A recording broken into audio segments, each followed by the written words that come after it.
রোজকার ব্যস্ত জীবন থেকে একটু ছুটি কাটিয়ে প্রকৃতির মাঝে নিজেকে হারিয়ে দিয়ে এই যে অভিজ্ঞতা, এই যে উপলব্ধি, এটা সত্যি অনুভব করতে গেলে একবারও নিজেকে সময় দিতে হবে। আমরা প্রতিনিয়ত কত কাজের মাঝে ব্যস্ত থাকি। আমরা ভাবি যে আজ যাব, কাল যাব, অনেকের সাথে অনেক রকমের প্ল্যান হয়, অনেক কিছুই ভাবি, ভাবনা চিন্তা আসছে, কিন্তু কোনোদিনও হয়তো ফুলফিল হয় না।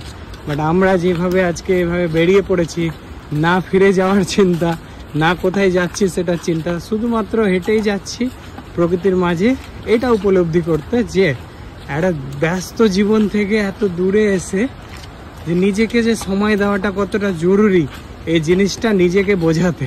তো সত্যি এই পুরো জীবনের মধ্যে যতগুলো ভ্রমণ করেছি আমরা, তার মধ্যে এটা সব থেকে স্মৃতিকর হয়ে থাকবে, কারণ এখানে আমরা নিজেকে সময় দিয়েছি। একে অপরের সাথে গ্রুপ ট্রেকিংয়ে, গ্রুপ ট্রাভেলে কি করতে হয়, কোন জিনিসটার প্রয়োজন অপ্রয়োজন, কিভাবে সাথ দিয়ে চলতে হয়, এগুলো সব শিখেছি।